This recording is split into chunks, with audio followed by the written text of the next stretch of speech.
Martial God Asura Chapter 5858 Bahasa Indonesia. 5858, belalang sembah memangsa jangkrik, tidak mengetahui Oriole ada di belakang. Brengsek, itu kesalahan dalang agung. Kita akan dengan mudah mengekangnya jika kita tidak kehabisan tenaga untuk menyalurkan formasi terkutuknya. Kepala klan Stone Hammer Monstrous Clan meludah dengan gigi terkatup. Berhenti bicara dan bunuh dia, kalau tidak, sekte alam bela diri leluhur akan lenyap, kata Master Pavilion 7 Alam Abadi. Wah!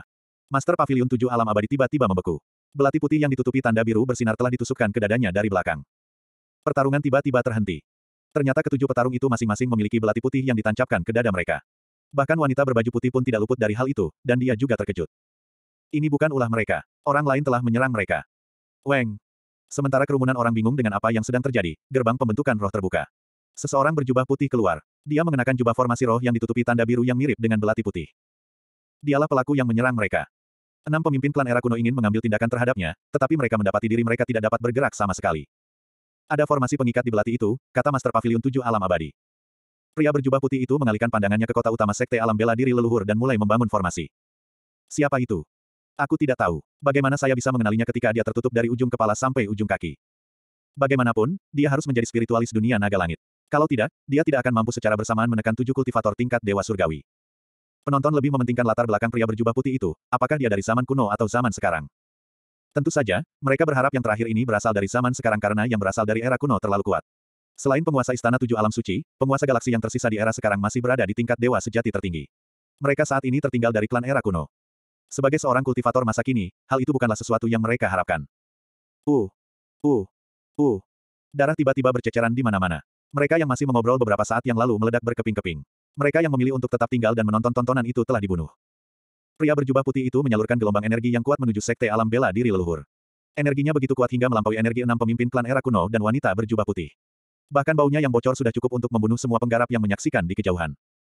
Teman muda, sepertinya kamu telah menunggu waktumu, menunggu kesempatan untuk masuk dan mendapatkan keuntungan dari kerja keras mereka. Sedikit yang Anda tahu bahwa masih ada kita. 6 sosok lainnya muncul di tempat kejadian. Mereka sangat tua, sehingga hanya ada tidak lebih dari 100 helai rambut di kepala mereka. Kulit mereka keriput seperti sudah dilipat berkali-kali. Mereka mengenakan pakaian 6 klan era kuno.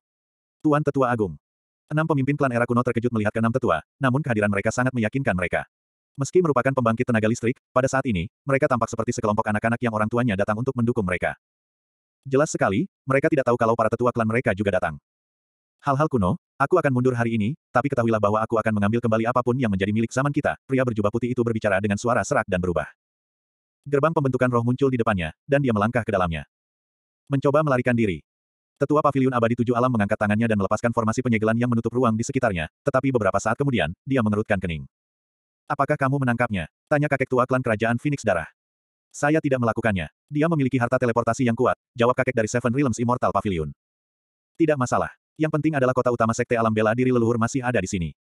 6 tetua terbang menuju kota utama Sekte Alam Bela Diri Leluhur, hanya untuk melewatinya. Ternyata apa yang mereka lihat di hadapan mereka hanyalah ilusi. Apa yang sedang terjadi? 5 tetua agung menoleh ke tetua Pavilion Abadi 7 Alam. Dia membanggakan pengetahuan terbesar dalam formasi di antara mereka. Itu belum sepenuhnya terwujud, jawab tetua Pavilion Abadi 7 Alam. Tuanku, saya punya cara. Anda dapat mewujudkannya sepenuhnya melalui inti formasi saya, kata Pupetir Exalted. Tetua Agung Pavilion Abadi 7 Alam terbang menuju Pupetir Exalted dan melepaskan formasi pemeteraian darinya. Pada saat yang sama, tetua klan kerajaan Phoenix Darah melepaskan belati hitam dari tubuh 6 pemimpin klan era kuno.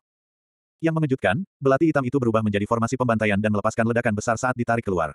Untungnya, tetua Pavilion Abadi 7 Alam menyadarinya terlebih dahulu dan membangun formasi penyegelan untuk menutup ledakan. Hati-hati, jangan memandang rendah para spiritualis dunia era sekarang, kata sesepuh Seven Realms Immortal Pavilion. Para spiritis dunia masa kini sungguh tercela, kata tetua klan kerajaan Phoenix Darah sambil menatap Pupetir Exalted, mengungkapkan ketidakpercayaannya pada Pupetir Exalted. Niat membunuh tiba-tiba berkobar. Kakek klan Stone Hammer Monstrous ingin membunuh wanita berpakaian putih. Pupetir Exalted buru-buru berkata, Tuanku, tolong selamatkan mereka. Mereka masih memiliki nilai. Itu adalah bagian penting bagi kami untuk mewujudkan Sekte Alam Bela Diri Leluhur. Dalang yang mulia, kamu pantas mati karena menyembunyikan kebenaran dari kami, kata tetua klan kerajaan Phoenix Darah.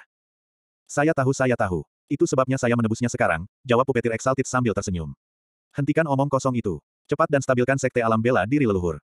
Jika itu menghilang, aku akan mengambil nyawamu, ejek sesepuh klan kerajaan Phoenix Darah. Baiklah. Aku akan melakukannya sekarang.